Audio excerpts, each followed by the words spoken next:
dhammaan shacabka Soomaaliyeed ee sharafta badan iyo meel kastoo ay ku nool yihiinba waxaan idinku salaamayaa munaasabadda qiimaha badan ee maalintii ugu horreysay ee calan Soomaaliyeed oo xor ah dunida laga taago guud ahaan geyiga Soomaaliyeed iyo ummadda Soomaaliyeedna ay aad iyo aad ugu naaloodeen. maanta waxaa ka soo wareegtay 65 sano maalintaa kadib. 65 sano cumriga bini aadamka waqti aad iyo aad ugu dheer waaye, laakiin cumriga ummadaha kuma dheera. maadaama cumriga bini aadamka wax ku dheer ay yihiinna annagu macno weyn ayay noogu fadhidaa. 65 sano ka hor taariikhdeennii la sajilay maanta inaan dib u milicsanayno oo wixii noo qurxoonaadayna aan dib u hibanayno, wixii naga dhinaadayna aan leenahay aan toosisano oo aan u noqonno. walaalayaal, waxaa xusid mudan in shacabkii ku noolaa gobollada waqooyi xilligaas ay aad u fahamsanaayeen macnaha gobonnimo, in aanay ku ekayn oo keliya gumaystaha oo laga tago gobollada markaas qaarkood laga saaro ama laga xoreeyo oo keliya inaanay ku ekayn, balse ay u arkeen inay xor yihiin marka ay xaqiijiyaan midnimada shacabka Soomaaliyeed oo dhan. taas oo qaybtii ugu muhiimsanayd markaa la gaaray 26 Juun iyo 1 Juulaay. dadka Soomaaliyeed ee gobollada waqooyiga degan ee walaalaha ah ayaga ayaa mas-uul ka ahaa, ayaga ayaa horseed ka ahaa, iyaga ayaa muxuu ahay lahay taariikhda iyo haybadda iyo sharafta midnimada curatay 1 Juulaay 1960. 65 sano ka hor caawa oo kale wixii gabayo iyo murti laga yiri waa tii hore loo wada sheegay, iyo micnaha ay cabiraysay murtidaasi, xamaasadda iyo wanaagga iyo walaal jacaylka iyo fogaan aragga ku jiray iyo xigmadahaasoo dhammi waa tii halkaa habeenkaa iyo habeenadii la midka ah lagu wada cabiray. maahaday ha ka gaartee aabbayaashii Soomaaliyeed ee xilligaa sababay in ay habeenkan oo kale go'aan horay u gaaro in meeshaa la dhaqaajiyo waxay ahaayeen kuwo sharaf iyo karaamo iyo macno badan leh.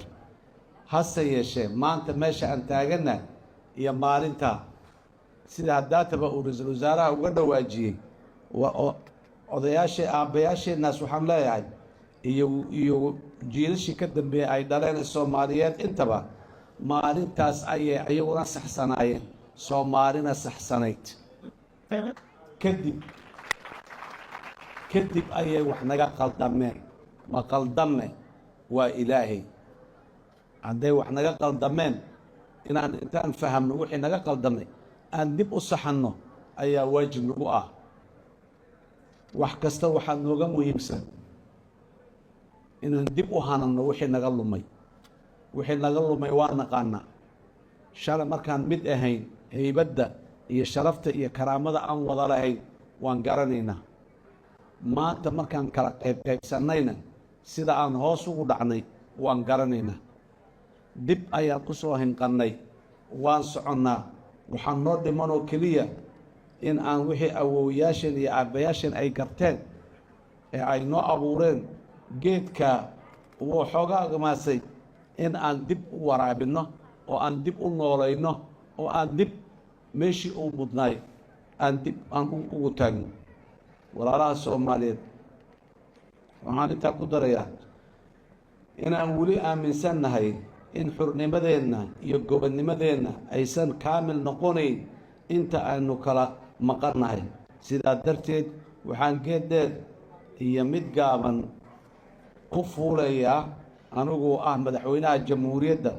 inaan midnimadaas baadi goobno annaga oo u marayna hal waddo oo keliya oon waddo labaad lahayn. waa jidka wada hadalka, dib u heshiisiinta iyo jidka walaaltinimada, kalgacaltooyada iyo isu soo hilowga. عن مركب عدينا إن البابدة وهذا الكلام كان كجمهورية دولة فدرال كالصومالية إن أول نفرنايين ما أنت نفريين أن فرنات دونان إلى هدف كاس من مدى عن كجار رسولك عليه الصلاة والسلام أي الرأي مكو كانوا رأي كان بربر بيجي يا رسول الله وحي مياه مسوى رأي وانقويران تان أمي كرون تان تنيرا أو مربضا ولي متيكر وقادري نيكي بني آدم كنتي ما ذاتك ما هادي كرتين رأي بيئة كرتين وحبا معبير كرتين وحبا مؤقلات كرتين وحنا مديني كرتين داد صدن إيا 5 سنة أيينا دحر سيسي أو دباتي إيا قليس ماشي مقام كي أن لين دوني دا أنكونا أنقاري وين ما أنتو عربنا مقام كان دوني دا كونا أنقاري تاس أو نوفضو دين لايو آدن نوغو ساعدة إنا ندون لأن تنظيم سياسي أو جرو أو ليقانو أو مواقف له أو يشيسي جيلي كرو أو سجلم أيا يارانينا لكن السياسات من كرمال أوليه كالي توحضا أو دايو ومركو أفريقيا قادنا غير يبرا لندن ليرا واشيلي غير يبرا أجندة سياسية مجرو طول الاستعمالو نقضي غير يبرا طول الاستعمالو أو ولبا مركو وحلا دبا يلا استعمالو marka wax la wanaajinayo lama isticmaalo marka magaalada joogtay siyaasadda sheegay miyiga markuu joogo marka wax la wanaajinayo in badan oo kamid la isticmaala laakiin magaalada iyo siyaasadda markii la yimid marka wuxuu ku dhibayaa ya reereban la isticmaalo waxaan rabaa marka maanta munaasabadan weyn inaan ka duceysano oo aan ka dardaaranno in maxaan ku yiraahdaa reereban meelna geey weyday kaligiis ragna oo meelna geey waayay meeqadnimo caam oo geesiyaal oo magaalada markay dhex marayaan magaalada ay dhaqaaqayso oo madaafiicda iyo qoryaha iyo baabuurta iyo adduunyada iska daba yaacayso oo laga kala magaalada jidadka laga kala cararayay yaana soo maray xaggay ku dambeeyeen xoog waa kaasa aan shaqi haysan dalkan waxaa anfacayo institutions ama ay adan dowladeed oo xoog leh qofaf xoog leh nama anfacayaan hay-ada dowladeed oo xoog leh xoogga ay leeyihiin sharci ku leh sharci qaanuun nidaam ku leh oo aan shakhsiyaysnayn waayo waxaan u taaganahay oo aan rabno inaan dhiso dadka Soomaaliyeed sanad guurada 65 waxaan ugu baaqayaa ha ogolaanina siyaasad qofaysan ha ogolaanina siyaasad qabiilaysan siyaasadda dadka Soomaaliyeed ee ka dhaxaysa ninkii u arkaa inuu wado fiican iyo talo fiican iyo ra'yi fiican ku wado ayayna raacayaan iyo maxaan ku leedahay xisbigiisa ama ururkiisa ayay raacayaan taasi waxaan ugu dardaarmayaa guud ahaan Soomaalida waxaan hambaliyaynayaa inta horay u bilowday ee samaysay ee ku guuleysatay ee hor u sii socotana waxaan leeyahay annaguna waa idin soo daba soconaaye idinkuna muxuu ahay socodkiina ha gaabinina mar kale arrinta midnimada waxaan rabaa dadka Soomaaliyeed marka laga hadlaayo midnimada waqooyi iyo koonfur bas maaha koonfur oo baan dhexdeeda sideen inay midowdo midnimaduna waa macno badan tahay inaan is ag fadhino keliya mid kuma ahin inaan waxyaabo kaloo ama reer ha ahaato ama koox yar oo ha ahaatana mid kuma ahin ajanda qaran inaan wada leenahay iyo hiigsi qaran inaan wada leenahay ayaa mid ku noqon karna waa sidaas sababtaa u leenahay walaalaha waqooyiga Soomaaliya 32 sano kadib ma ka daadayn mana ka caajisayn kuwii annaga nala horreeyeen way rabeen wayna raadinayeen annaguna waan rabnaa waana raadinaynaa waxaan aad iyo aad u bogaadinayaa walaalaha ka soo jeeda waqooyiga Soomaaliya ee midnimada awgeed u yimiday halkan sloganka ama muxuu ahay baaqa midnimada aqbalay ee halkan ku gaboobay ee qaarkood ku geeriyooday oo ay u dambeysay xildhibaan Suuri allah u naxariistee iyo intii odayaasha waaweynaa ah aan wada naqiino ee ka horreeyey maalinteeda ay taariikhdu xusi doonta haddii aan la yidhaah ninkii asiga oo midnimo leh ay tii alla u timiday xusiduu mudan yahay maalinteeda iyo waayaheeda iyo wakhtigeeda ayaana na xusi doonaa waxaan leenahay shacabka soomaaliyeed ee sharafta badan oo leh bad berri iyo bar khayraad ka buuxo baahina aan kula kornoonnahay asbaabaha na haysta midnimo la-aantaa ka mid ahan haddaan hal cod yeelanno khayraadkeedana si sahlan ayaan uga faa'iidaysan karnaa cid noo maalgeliso oo nagala shaqaysana waa heli karnaa laakiin kuwaani waa kala qaaran yihiin waana isqabqabsadeen bal aan u kaadinno 65 sanaan ku soo gaarnay baryahan waad maqlayseen in aad iyo aad loo hadalhayo dalku inuu khayraad ku jiro meel walba ma aha meel gaara maaha dalkan waa qani badda iyo barta iyo beerta waa inta aan naqaanoon aragno noo muuqata laakiin inta aanan arago noo muuqanin ka badan kana qaadisan badda soomaaliya shidaalka baryahan laga warhayo ee la hadalhayo ee walaalaha turkida ah ay ka shaqaynayaan waxaan rabaa inaan idiin sheego 200 iyo ziyaado block ayaa badda soomaaliya ku tahay 3 blogo ka mid waa waxa laga hadlayo la hadalhayo oo billions ku jira leeyahay waa 3 block 200 iyo dheeriya ayaa kan bannaan dhulka soomaaliyada intaasoo ka badan ayaan ku tan iyadan marka laga hadlayo oil and gas khayraadka kala soo haray mineralska kala soo haray aad iyo aad u tiro badan kala duwan qaali ah kuwa qaarkood meelo tirsan oo Soomaaliya ka mid tahay ayaa adduunka laga helaa sabab aan faqri u ahaanay sabab aan macluul ugu dhimanaay ma jirto oo aan ahayn dabeecadeen iyo dhaqankeen iyo dhiiranaan la'aanteen waay habsi in leeskin balaayaa dhacayso haddaa inta u dhaqaaqdo dalku waa dumaya haddaa xaqa u dhaqaaqdo badaa inta kasoo butaacayso haddaa xaqa u dhaqaaqdo waa la kala tegaya wax jira maaha mar horaan kala tegayna danka maanta maalin aan ka liidano oo badan aan soo marnay waana kala tegi weyne waana nala qaadan waayo waana la boombi waayo maanta maalmihii lasoo dhaafay o dhan maantaan ugu roonnay inaan joognaa ugu fiicnay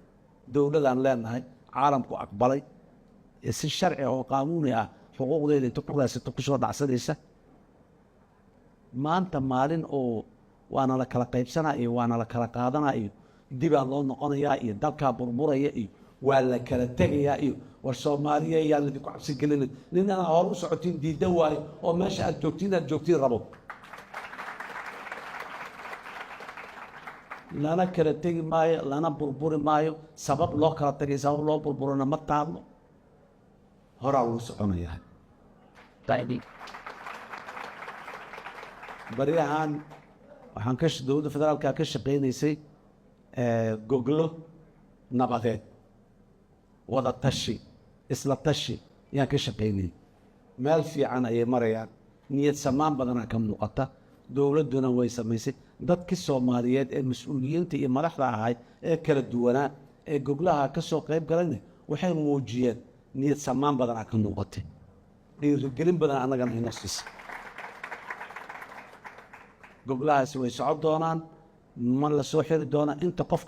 inta qof Soomaali oo ra'yi qabo oo ra'yigiis in la dhageysto oo rabo uu jiro waa furnaanayaan goglahaas haddii ra'yigiisa waa la dhageysanayaa ayadoo qadarin ay ku jirto wixii suurtagal ah oo maanta noo suurtagal ahna waa laga qaadanayaa waana la dhaqan gelinayaa wixii berri suurtagal ahna berriyaan la sugaynaa wixii shalay nagu habboonaay oo kasoo gudbinana waxaan leenahay waa shalay waa kasoo gudubnay waa gadaal u noqomayn cabsigelinta ha la daayo mar kale waxaan leeyahay dadka Soomaaliyeed meel kastoo ay joogaan hambalyo sanad guuro wacan sanadkan iyo sanadka dambe iyo sanado ka sii dambeeya intaba nabad iyo baraaro iyo barwaaqo aan ku gaarno sanadba sanadka ka dambeeya waa ka sii fiicannahay markhaatiyaana laga wada yahay sanadba sanadka ka dambeeyey inaan ka fiicannahay sanadkaanna waa fiicannahay sanadka dambena waa ka sii fiicnaanaynaa lagama yaabee midnimadii oo horumar badan laga sameeyey oo maxaan ku dhaha wadaxaajoodkii dib u furmeen oo wadahadalkii dib u furmeen inay bilaabato waxaan leeyahay walaalaha waqooyiga ayagana markooda dhiirada midnimadu wax ma bi'isee awood iyo haybad iyo sharafay soo kordhidaaye dhiirada shalayba adinkaa dhiirateen maantana dhiirada annaguna waxaan diyaar u nahay wixii idin dhaqa oo midnimadii inaad nala qaadataan suurto gelinayaa bannaanka naga yaalo hadday talo tahay hadday qofkun tahay hadday maxaan ku dhaha ra'yi kala tahay bannaankii naga yaalo bannaankaan la taagannahay waxaan leenahay aan isu nimaado aan ismaqalno aan isdhegaysanno aan wada hadalno camal walaal camankowgana carabkana looga bixiyaa walaalka hadduu kuu caro xoogaa yar waa camankow kuu buuraa laakiin markaad la hadasho carabkaa looga bixiyaa waayo marka la hadlo waa la isfahmayaa walaalayaal walaalaha waqooyi waxaan u baaqayaa wada hadalladii aan bilowno aan ku dhiiranno inaan bilowno waxba nooga bi'i maayaan nabadaan rabnaa nabadaan ka shaqaynaynaa waana idiin muujinay inaan nabadda jecelnahay kana shaqaynayno haddana horeyaan ugu sii soconaynaa xal nagama jiro dowladnimo nagama jirto sharaf iyo karaamo nagama jirto midnimo nagama jirto qoraga caaradiisa carabkeennay naga jirtaan inaan wada hadalnay naga jirtaan inaan isu garaawnay naga jirtaan inaan hadallada xanaftale iyo warka xunoo dhan iska dhowrnay naga jirtaan inaan maxaanku idhahdayey wada fadhiisanno ayay naga jirtaan waana wada fadhiisan doonnaa bes waxaan leeyahay mas-uuliyiinta anugu aan ka mid ahay maanta jooga ha nasiib daraanina maalin unbaa inta laysku yimaadaa la heshiinayaay kuwii maalintay joogeen la heshiiye aan noqonna annaga mar kale aad iyo aadaa umahadsantihiin waxaan leeyahay hambalyo sanad guurada 65aad ee midnimada xornimada midnimada gobnimada intaba waxaan leeyahay hambalyo halkaasaan kasii socon doonaa soomaaliya horey usii socon doonta aad iyo aadaan umahadsantihiin asalaamu calaykum waraxmatullahi wabarakaatu